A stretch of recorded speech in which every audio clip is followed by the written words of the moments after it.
मेरी पोती भी यहाँ दुईती यहाँ बैठी हुई है और परसों ये निर्मला सीतारमण का भाषण सुन के आई है लाइव 1.5 घंटे का राज्यसभा में। वो उनसे बड़ी प्रभावित हुई थी, तो ये सोच रही होगी कि मैं क्या बोलूंगा। और जैसे प्रोफेसर साहब ने जो कहा है और सुदेश भूषण जी ने जिस सारगर्भित भाषा में अपनी बात कही है, मैं वक्ता नहीं हूं, मैं आपसे मुझसे ज्यादा अपेक्षा नहीं करें।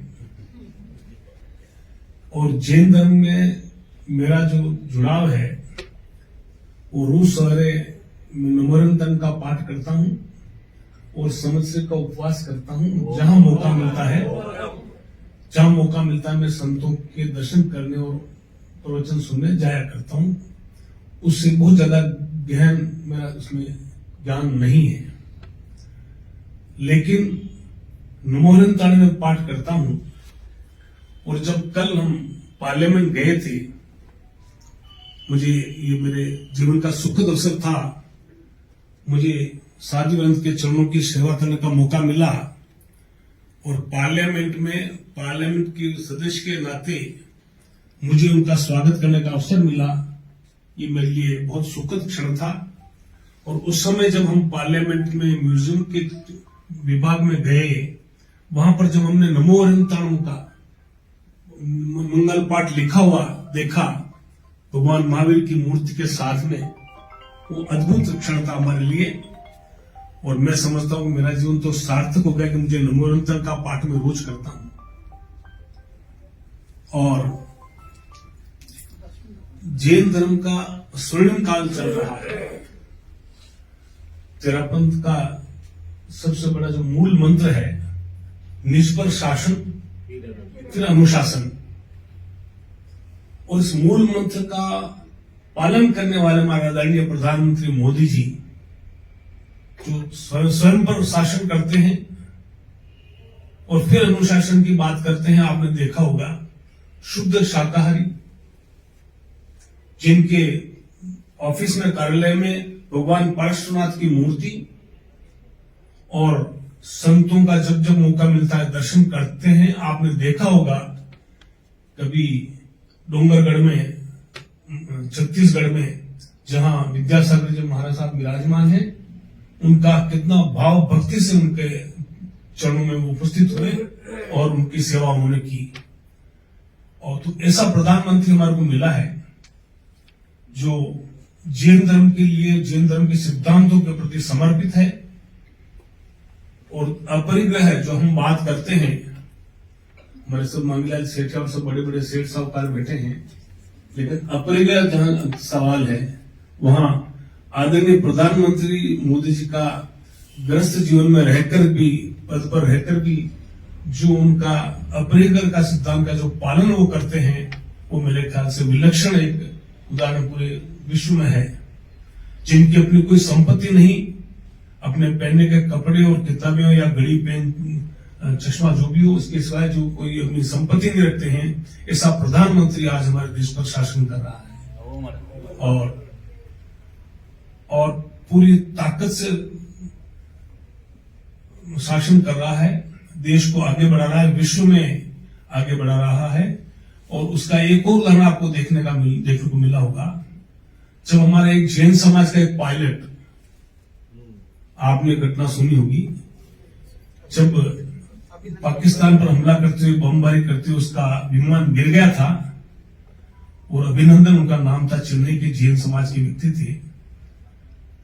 तो प्रधानमंत्री जी ने पता नहीं किन शब्दों में पाकिस्तान को चेतावनी दी होगी, वो सही सलामत अपनी मूछें, बड़ी बड़ी मूछें थी उसकी, मूछों पर ताव देता हुआ वापस इस शेर की चाल से चलता हुआ वापस हमारे बॉर्डर के अंदर आया। ये हमारे आदरणीय प्रधानमंत्री मोदी जी की ताकत का और अहिंसा के प्रति, सत्य के प्रति उनके आग्रह का एक परिणाम है कि आज उनकी विश्व में उनकी ताकत बढ़ रही है और पूरे देश का विश्व में नाम बढ़ रहा है। और मैं जब हमारे एनआरआई मित्रों से मिलता हूं, विदेश जाने वाले लोगों से मिलता हूं, तो आज जो मोदी जी के नाम का जलवा है और मोदी जी के नाम की वजह से हमारे जो एनआरए इंडियंस जो रहते हैं विदेश में, उनकी जो प्रतिष्ठा आज मिल रही है वो अभूतपूर्व है, ऐसा कभी नहीं हुआ। तो ऐसे प्रधानमंत्री को जो जैन समाज के सिद्धांतों के प्रति समर्पित है, हमें बड़ा हमारे लिए सौभाग्य की बात है। और अभी हमारे वक्ताओं ने कुछ बातें की समाज की एकता को लेकर के, तो मैं समझता हूं यहां का मंच शायद इसके लिए उसका आवश्यकता नहीं है, क्योंकि जिस समाज में जिस छत्रछाया में हम बैठे हैं वहां एकता का इससे बड़ा उदाहरण कोई जैन समाज में नहीं है। एक आचार्य के आदेश पर आप जितना शांतिपूर्ण माहौल से यहां कार्यक्रम संचालन होता है, समय का अनुशासन होता है, जिस शांति से आप लोग बैठकर बात सुनते हैं, मुझे लगता है कि कम से कम इस समाज के लिए इस बात का तो समझा हुआ है, लेकिन बाकी समाज को समझाने की जरूरत है, वहां इस बात को पहुंचाने की जरूरत है कि एकता के लिए आप क्या कर रहे हो। क्योंकि हर संप्रदाय में हमने देखा है, आप प्रोफेसर साहब जानते हैं अच्छी तरह से, मैं ज्यादा विस्तार में जाने की जरूरत नहीं है, कि किस तरह से उनको एक किया जाए, बड़ी समस्या है। और यहाँ जब समाज के जैन समाज के 4 वर्ग हैं, उनमें एक तेरापंथ है, तेरापंथ के लिए हमारे सामने कोई समस्या नहीं है। जब इनका सबका आदेश हो हमारे प्रोफेसर साहब का और बाकी लोगों का कि हम चारों समाज को एक मंच पर लाएं, तो मैंने भी इसके लिए प्रयास किया, कई साधुओं से मिला, कई बार मीटिंग हुई, मैंने भी भाग लिया, और लेकिन कुछ तालमेल बैठ नहीं पा रहा था। तब मैं वहां गया था बम्बई, जहां आचार्य महाश्रम विराजमान है, उनकी मैंने सेवा की, और उन्होंने मार्गदर्शक हमारे यहाँ एक व्यक्ति है, वो जो कहेगा हमारे लिए सब मंजूर है। लेकिन ये बात मुझे बाकी समाज से नहीं मिल पाई। तो जहां तक एकता का सवाल है, ये समाज जो है तेरापंथ समाज है और तेरापंथ संघ है, ये तो एकता के प्रति समर्पित है, लेकिन बाकी लोगों को कैसे साथ में लाया जाए, इसकी आवश्यकता है। तो मैं तो इसके लिए प्रयासरत रहूंगा, आगे भी करूंगा। और जैन समाज का राज्यसभा में अगर सही मानने में कहूं तो वैसे तो हम 4 सदस्य हैं, लेकिन अगर जैन समाज को कोई रिप्रेजेंट करता तो मैं अकेला हूं, क्योंकि वीरेंद्र हेगड़े जी जो है वो मंजुनाथ स्वामी मंदिर के पुजारी हैं, वो समय जैन समाज के लिए कम दे पाते हैं। और डॉक्टर अनिल जैन है, वो राजनीति में शीर्ष स्थान पर हैं, महामंत्री रहे हैं, तो उनका अपना समय की अनुकूलता नहीं होती है, वो ज्यादा हमारे साथ नहीं जुड़ पाते हैं। और अभिषेक मनु सिंह भी जो चौथे हैं, उनका भी अपने कार्य में व्यस्तता के कारण वो भी जैन समाज में कम आना हो पाता उनका। तो मैं जहां जहां मौका मिलता हूं, मैं जैन समाज के कार्यक्रम में जाता हूं, और जिस शहर में जाता हूं वहां पता करता हूं कि वहां कौन जैन समाज के संत विराजमान है, चाहे किसी भी संप्रदाय के हो, मैं दर्शन करने का मेरी भावना रखता हूं। और सब जगह उनका मुझे विचार जानने पड़ते हैं, जानता हूं। और ये जो स्नेह मुझे जैन समाज से मिल रहा है, तो मैं आगे भी जब तक मेरा 4.5 साल का कार्यकाल है, और मैं आपके लिए हमेशा उपलब्ध रहूंगा। और मेरे लिए इससे सौभाग्य की क्या बात होती है जब संतों और सतियों के दर्शन करने का, साधुओं के दर्शन करने का मौका मिलता है, और उनके साथ मुझे जब पार्लियामेंट में या राष्ट्रपति भवन में जाने का मौका मिलता है, तो मैं समझता हूं मेरा राज्यसभा बनना सार्थक रहा। ये मैं और आगे भी सेवा करता हूं, ये मंगल कामना करता हूं। और आज जब हम दीक्षा जयंती मना रहे हैं भगवान महावीर की, तो ये त्याग का दिवस है। तो त्याग के बारे में मैं एक आपसे बात, एक छोटा सा निवेदन करना चाहूंगा, कोई बहुत बड़ी बात आपसे नहीं मांग करूंगा। अभी आदरणीय प्रधानमंत्री जी ने एक संदेश दिया है, वेड इन इंडिया। और चूंकि तेरापंथ समाज तो बहुत संपन्न समाज है, और इनके कहीं आपके सदस्य लोग जो बाहर शादियां करते हैं, मैं समझता हूं कि आज कम से कम ये हमें ये प्रण करना चाहिए, एक संकल्प लेना चाहिए कि हम शादी नहीं करेंगे, और कोई विदेश में कोई शादी करता है तो कम से कम हम नहीं जाएंगे। उतनी विदेशी मुद्रा बचेगी, जैसा भी प्रोफेसर साहब ने कहा, हम अपने पर लागू कर लें। तो ये बात मैं समझता हूँ अपन अपने अपन लागू कर सकते हैं। और अणिमा शेर जी भी इस बात का आपको आदेश देगी कि विदेश में जो शादियां हो उनमें कम से कम हम नहीं जाएं, और जब नहीं जाएंगे तो वो भी डिस्करेज होंगे, शादी विदेश में नहीं करेंगे। आप समझें कि हम पैसा कमाते हैं और अगर यहाँ शादी यहाँ करते हैं तो समाज के दूसरे वर्ग उससे लाभान्वित होते हैं, उनको रोजगार मिलता है। और हम जब विदेश में जाते हैं तो बड़ी महंगी विदेशी मुद्रा खर्च होती है, और आज विदेशी मुद्रा के भाव दिन दिन बढ़ते जा रहे हैं। तो कम से कम जैन समाज का एक कर्तव्य है इस मिशन को आगे बढ़ाएं और हम विदेशी मुद्रा के बचाने के लिए यथासंभव कोशिश करें। मैंने 3-4 महीने पहले जब जीटो का सम्मेलन हुआ था, शायद आप स्कूल लोग थे या नहीं थे जयपुर में, तो जयपुर में इस बात का आह्वान किया था जैन समाज को, जीटो को स्पेशली, कि आप ऐसा इंफ्रास्ट्रक्चर आप देश में डेवलप करें कि एनआरआई लोग यहाँ आके शादी करें बजाय हम बाहर जाने के। तो मैं समझता हूँ जैन समाज का ये बहुत बड़ा योगदान होगा। जैन समाज बहुत सक्षम समाज है, और जहां जहां तीर्थ हमारे स्थान है उसके आसपास भी हम कुछ ऐसे डेवलप कर सकते हैं जगह जहां शादी विवाह हो, तो लोगों का हमारे तीर्थों से भी जुड़ा होगा, जैन समाज के साथ भी जुड़ा होगा। मैं समझता हूँ इस मौके पर जो 2550वीं जयंती चल रही है उसमें ये हमारा एक बहुत बड़ा योगदान हो सकता है। और जो रात इसको 2550वीं आपने भी जो मुझे निर्देश दिया उसका मैं देखते हुए इसको कैसे बढ़िया से बढ़िया माना जाए, मेरे प्रधानमंत्री जी से भी इस बारे में 2-3 बार चर्चा हो चुकी है। लेकिन जैसा कि ये समस्या ये आ रही है कि चारों समाज का एक मंच पर आना बड़ा मुश्किल हो रहा है। ये समझता हूँ प्रोफेसर साहब और इनको सबको मालूम है कि श्रावकों में भी मतभेद हैं और साधुओं में भी मतभेद हैं, जो कम से कम यहाँ नहीं है। यहाँ नहीं है। निवेदन करना चाहूंगा, श्रावकों में विशेष मतभेद नहीं है। देखिए ऐसा है कि अब ये आप सही कह रहे होंगे, लेकिन कहीं कहीं तो मतभेद है, और मतभेद कम से कम यहाँ नहीं है, ये इस बात का प्रसन्नता है। और अगर ये उदाहरण बाकी समाज में भी हो जाए तो ये 5 मिनट का काम है।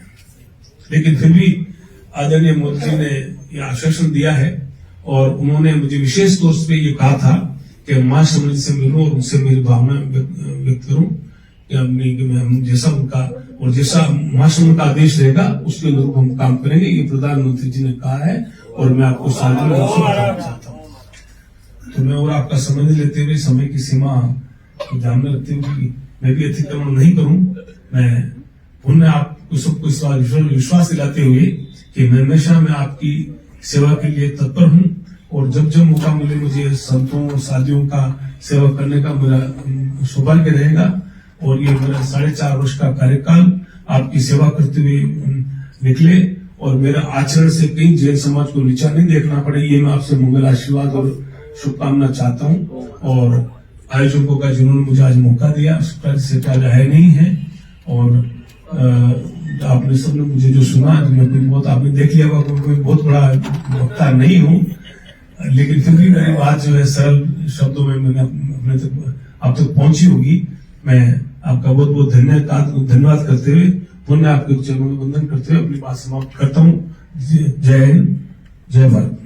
सफल कार्यकर्ताओं को अभी साथी सुधा प्रभारी ने कई बिंदुओं की चर्चा की। मैं उन सबको साथ जोड़ती हुई और संयोजिका महोदया भी कुछ सूत्रों की चर्चा कर चुकी है। इन वक्ता आए, उन्होंने भी इस विषय को संपादित किया। मैं कुछ चर्चा इस संदर्भ में करना चाहूंगी कि इस परिषद में जो कार्य करता है वो अपने आप को उस कसौटी के साथ कसने का प्रयास करे, ताकि रूप निखरेगा, जिंदगी संवरेगी। और कुछ ऐसे व्यक्ति भी होंगे जो कार्यकर्ता के रूप में उभर कर समाज के सामने नहीं आए। हर व्यक्ति में रूप होता है, मगर उजागर होने का क्रम आना चाहिए, वक्त भी आना चाहिए। देखिए, समय बहुत बड़ा मूल्यवान माना गया है। कहते हैं समय सबको मारता है मगर खुद कभी मरता है। समय सबको बांधता है मगर खुद कभी बंधता है। समय अपने हाथ में सब कुछ रखता है मगर व्यक्ति को समय देता है।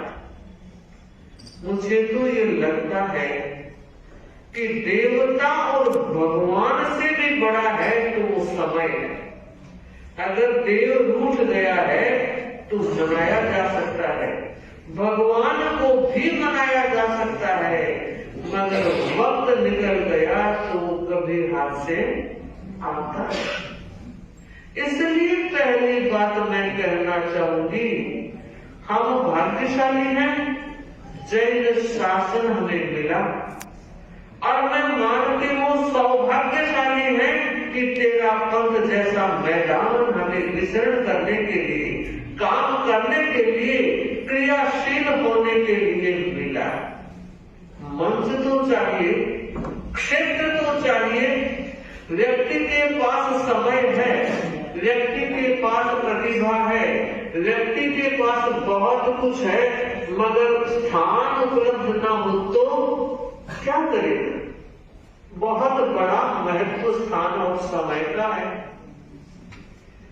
जो व्यक्ति कार्य करता है वो भी आज कुछ यूटर्न करने की तैयारी के मूड में रहे, और जो कुछ कार्यकर्ता नहीं है वे भी सोचे कि बस यूं ही आए तो यूं ही चले गए, घर को संभाला, परिवार को संभाला और जयराम जी। नहीं, जीवन का एक पक्ष घर, परिवार, रिश्ते, व्यापार, व्यवसाय है। इनको इग्नोर नहीं किया जा सकता, मगर समाज भी कोई चीज है। जो व्यक्ति समय की स्थितिबद्धता कहूं, समय को कैसे यूज करना कहूं, उस कला में अगर दक्ष है तो समाज के लिए भी बहुत बड़ा उपयोगी सिद्ध हो सकता है। हमारा नैतिक दायित्व जिस तरह परिवार है उसी तरह समाज भी है। समाज को कार्यकर्ताओं की जरूरत रहती है। जब चातुर्मास होता है, कितने तरह के कार्यकर्ता चाहिए, कितने तरह की व्यवस्थाएं चाहिए। और सपोज गुरुदेव का पदार्पण हो गया, होना ही है, दिल्ली वालों को सारी तैयारियां करनी है, उसमें कार्यकर्ताओं का योगदान और कार्यकर्ताओं का निर्माण बहुत महत्वपूर्ण उपलब्धि होती है। घर घर में कार्यकर्ता पैदा हो जाए, ताकि जब गुरुदेव का पदार्पण दिल्ली महानगर में हो, भारत की राजधानी में हो, तो पूरी राजधानी में गूंज होनी चाहिए कि वाह, कार्यकर्ता कैसा, दिल्ली वालों जैसे। ये जो कार्यशाला हमने की है, यूं ही चलते फिरते आयोजित कर ली नहीं। हर कार्यक्रम के पीछे एक योजना होती है, हर कार्यक्रम के पीछे एक विचार चेतना होती है, और हर कार्यक्रम के पीछे अगर मुझे कोई पूछे तो संघीय प्रभावना का योगदान कैसे हो सकता है। संघ आगे रहता है और हम व्यक्ति पीछे। संघ आगे है इसीलिए हम यहाँ है। जो व्यक्ति खुद को आगे रखता है वो व्यक्ति आगे नहीं बढ़ सकता। इसलिए हम जिस धर्म संघ में जी रहे हैं, जिस धर्म में संघ में पल पुस रहे हैं, साधना आराधना कर रहे हैं, उस संघ के हम कितने ऋणी हैं। एक कार्यकर्ता बनकर के धर्म संघ के उस ऋण से पूर्ण हो सकता है। जवाहरलाल नेहरू जो हमारे देश के पहले प्रधानमंत्री थे, उन्होंने युवाओं से कहा था कि यह मत पूछो देश तुम्हें क्या देता है, अपने आप से पूछो तुम देश को क्या देते। मैं यही बात शाहदरा के इस विशिष्ट श्रावक समाज से कहना चाहूंगी। विशिष्ट इसलिए 5 महीने लगातार जिन्होंने प्रवचन की गंगा में डुबकियां लगाई है, समय का कितना भोग दिया है, विशिष्ट जीवन जीवन शैली के बिना ऐसा संभव नहीं है। सावन और भादवा में भी सावन भादवा के दर्शन हुए, ये विशिष्टता है और ऐसी विशिष्टता बनी रहनी चाहिए। साधु संतों का चंद दिनों का प्रवास होता है और उसमें बहुत कुछ प्राप्त किया जा सकता है जो जीवन को संवारता है, साधना के पथ को प्रशस्त करता है। केवल जीवन और साधना ही नहीं, परिवार की विचारधारा में भी आमूल परिवर्तन आता है। एक व्यक्ति सुधरता है तो परिवार सुधरता है और परिवार सुधरता है तो समाज का रूप भी निखरता है।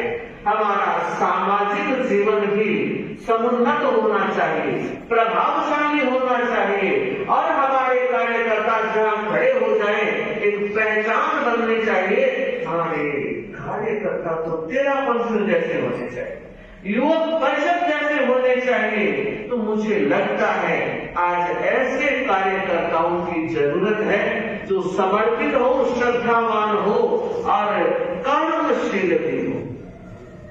बात करूं, अभी पन्नालाल जी ने एक बात कही थी कि काम छोटा और बड़ा नहीं होता, ये सच्चाई। मैं इतिहास की वो घटना उजागर करूं जिस समय पांडवों ने इंद्रप्रस्थ का निर्माण किया। वो कहाँ है भारत में? यही है। कहते हैं जब उसके एक बहुत बड़े उत्सव का वक्त आया, सारे राजे महाराजाओं को याद किया गया कि हमारा ओपनिंग का अवसर है, आप सबको बताना है। उस समय पांडव सारे बैठे थे और उन पांडवों ने चिंतन किया।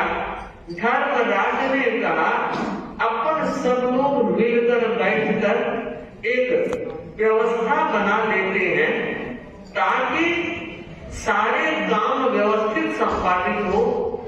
श्री कृष्ण भी वहीं मौजूद थे, सबको काम बांटे जा रहे थे और ये बहुत जरूरी भी है। कार्यकर्ताओं के लिए भी उन्हें एक दिशा दे देनी चाहिए, व्यवस्था मिलनी चाहिए। फिर उसे पता लगता है उस व्यवस्था में वो व्यक्ति कितने अंशों में खड़ा होता है।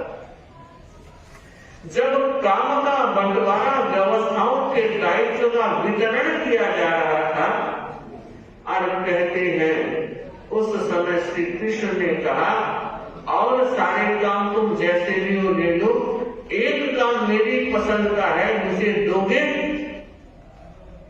सबने कहा आप ही के तो सारे काम हैं, आप हमें बताएं हमें क्या करना है, हम कौन होते हैं आपको काम देने वाले? ये बड़प्पन है। मैं बताना चाहूंगी कार्यकर्ता, पुराने कार्यकर्ताओं का मान और सम्मान कितना रखता है। हर व्यक्ति सम्मान का कामी होता है तो उससे पहले दो और फिर लो।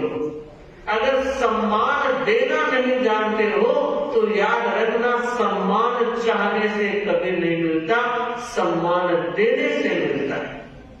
तो उन्होंने कहा आप तो हमारे सब कुछ हैं, जो आप चाहें वो काम ले सकते हैं।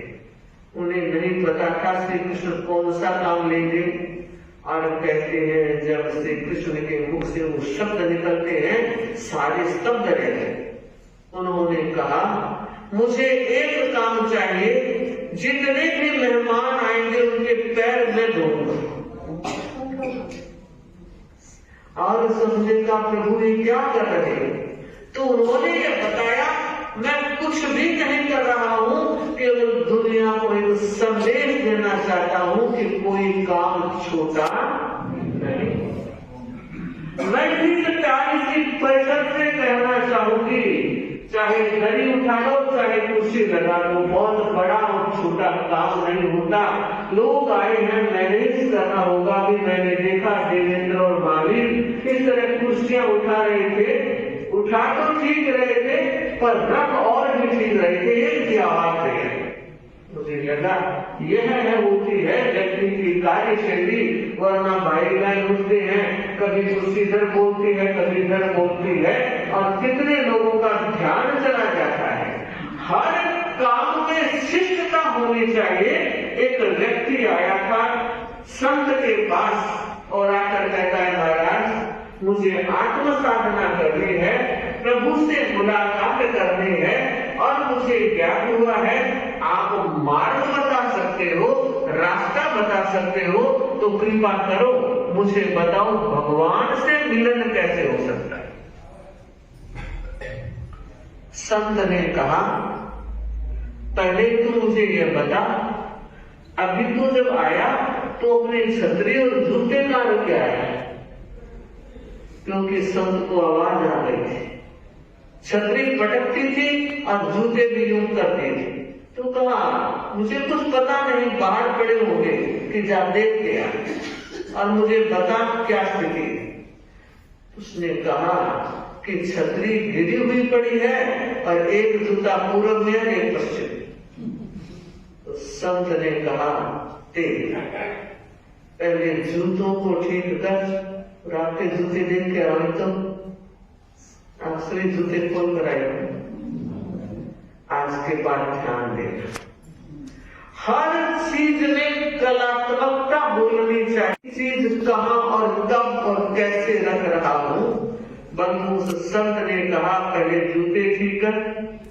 छतरी जब तक उपयोगी थी तो सिर पे लगाई थी और रखते वक्त यूं फेंक दी, क्या जाते वक्त तेरे को जरूरत नहीं पड़ेगी। जिस चीज का उपयोग कर रहे हो उसके प्रति भी आदर के भाव होने चाहिए। और मैंने देखा तूने लात मार के दरवाजा खोला, ये बेढंगे ढंग पहले ठीक कर और फिर आना भगवान से मुलाकात करके। मैं आप लोगों से भी यही कहना चाहता हूं, हर काम क्या अविद्या